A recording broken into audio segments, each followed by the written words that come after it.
गोवंश की महिमा। राजा दिलीप की कथा। रघुवंश का आरंभ। रघुवंश का आरंभ राजा दिलीप से होता है, जिसका बड़ा ही सुंदर और विशद वर्णन महाकवि कालिदास ने अपने महाकाव्य रघुवंश में किया है। कालिदास ने राजा दिलीप, रघु, अज, दशरथ, राम, लव, कुश, अतिथि और बाद के 20 रघुवंशी राजाओं की कथाओं का समायोजन अपने काव्य में किया है। राजा दिलीप की कथा भी उन्हीं में से एक है। राजा दिलीप बड़े ही धर्मपरायण, गुणवान, बुद्धिमान और धनवान थे। यदि कोई कमी थी तो वह ये थी कि उनके कोई संतान नहीं थी। सभी उपाय करने के बाद भी जब कोई सफलता नहीं मिली तो राजा दिलीप अपनी पत्नी सुदक्षिणा को लेकर महर्षि वशिष्ठ के आश्रम संतान प्राप्ति का आशीर्वाद प्राप्त करने पहुँचे। महर्षि वशिष्ठ ने राजा का आतिथ्य सत्कार किया और आने का प्रयोजन पूछा तो राजा ने अपने निसंतान होने की बात बताई। तब महर्षि वशिष्ठ बोले, हे राजन, तुमसे एक अपराध हुआ है, इसीलिए तुम्हारी अभी तक कोई संतान नहीं हुई है। तब राजा दिलीप ने आश्चर्य से पूछा, गुरुदेव, मुझसे ऐसी कौन सा अपराध हुआ है कि मैं अब तक निसंतान हूँ? कृपा करके मुझे बताएं। महर्षि वशिष्ठ बोले, राजन, एक बार की बात है, जब तुम देवताओं की एक युद्ध में सहायता करके लौट रहे थे, तब रास्ते में एक विशाल वट वृक्ष के नीचे देवताओं को भोग और मोक्ष देने वाली कामधेनु विश्राम कर रही थी और उनकी सहचरी गौ माताएं निकट ही चर रही थी। तुम्हारा अपराध ये है कि तुमने शीघ्रतावश अपना विमान रोककर उन्हें प्रणाम नहीं किया। जबकि राजन, यदि रास्ते में कहीं गोवंश दिखे तो दाईं ओर मुड़कर होकर राह देते हुए उन्हें प्रणाम करना चाहिए। ये बात तुम्हें गुरुजनों द्वारा पूर्व काल में ही बताई जा चुकी थी, लेकिन फिर भी तुमने गोवंश का अपमान और गुरु आज्ञा का उल्लंघन किया है। इसीलिए राजन, तुम्हारे घर में अभी तक कोई संतान नहीं हुई है। महर्षि वशिष्ठ की बात सुनकर राजा दिलीप बड़े दुखी हुए।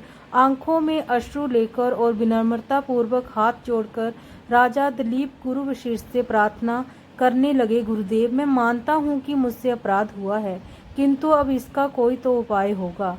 तब महर्षि वशिष्ठ बोले, एक उपाय है राजन, ये है मेरी गाय नंदिनी, जो कामधेनु की ही पुत्री है। इसे ले जाओ और इसके संतुष्ट होने तक दोनों पति पत्नी इसकी सेवा करो और इसी के दूध का सेवन करो। जब तक संतुष्ट होगी तुम्हें पुत्र रत्न की प्राप्ति होगी। ऐसा आशीर्वाद देकर वशिष्ठ ने राजा दिलीप को विदा किया। अब राजा दिलीप प्राण प्रण से नंदिनी की सेवा में लग गए। जब नंदिनी चलती तो वह उसी के साथ साथ चलते, जब वह रुक जाती तो वह भी रुक जाते। दिन भर उसे चराकर संध्या को उसके दुग्ध का सेवन करके उसी पर निर्वाह करते थे। एक दिन संयोग से एक सिंह ने नंदिनी पर आक्रमण कर दिया और उसे दबोच लिया।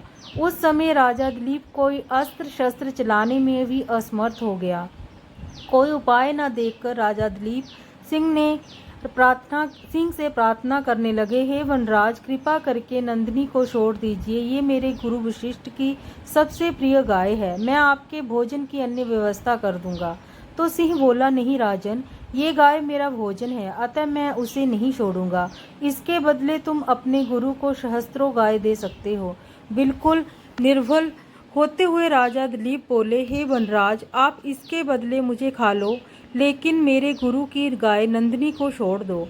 तब सिंह बोला, यदि तुम्हें प्राणों का मोह नहीं है तो इसके बदले स्वयं को प्रस्तुत करो, मैं इसे अभी छोड़ दूंगा।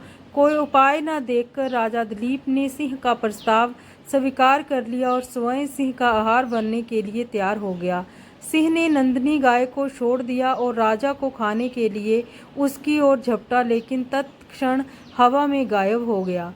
तब नंदिनी गाय बोली, उठो राजन, ये मायाजाल मैंने ही आपकी परीक्षा लेने के लिए रचा था। जाओ राजन, तुम दोनों दंपत्ति ने मेरे दुग्ध पर निर्वाह किया है, अतः तुम्हें एक गुणवान, बलवान और बुद्धिमान पुत्र की प्राप्ति होगी। इतना कहकर नंदिनी अंतर्ध्यान हो गई। उसके कुछ ही दिनों बाद नंदिनी के आशीर्वाद से महारानी सुदक्षिणा ने एक पुत्र को जन्म दिया। रघु के नाम से विख्यात हुआ और उसके पराक्रम के कारण ही इस वंश को रघुवंश के नाम से जाना जाने लगा।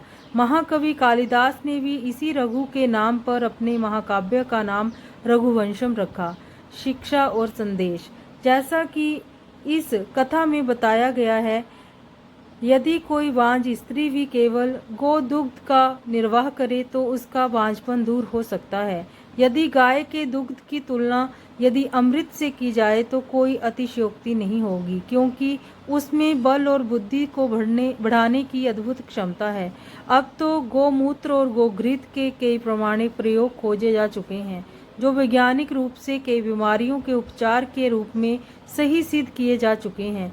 गोमाता के बारे में और अधिक कुछ कहने के बजाय अब मैं केवल इतना ही कहूँगी, जितनी सेवा हम गाय के लिए करते हैं उसकी सैकड़ों गुना सेवा वो हमारे लिए कर देती है। विश्वास नहीं हो तो जांच करके देख लो। तो ये थी आज की हमारी कहानी, गोवंश की महिमा। अगर आपको ये कहानी अच्छी लगी तो आप इस कहानी को अपने प्रियजनों के साथ ज़रूर शेयर करें, और अगर आपने हमारे चैनल विप्लव वॉइस को सब्सक्राइब नहीं किया है तो आप उसे भी सब्सक्राइब करें, ताकि आप ऐसी कहानियों का आनंद ले सकें और अपना खाली समय यूं ही अच्छे से व्यतीत करें। धन्यवाद।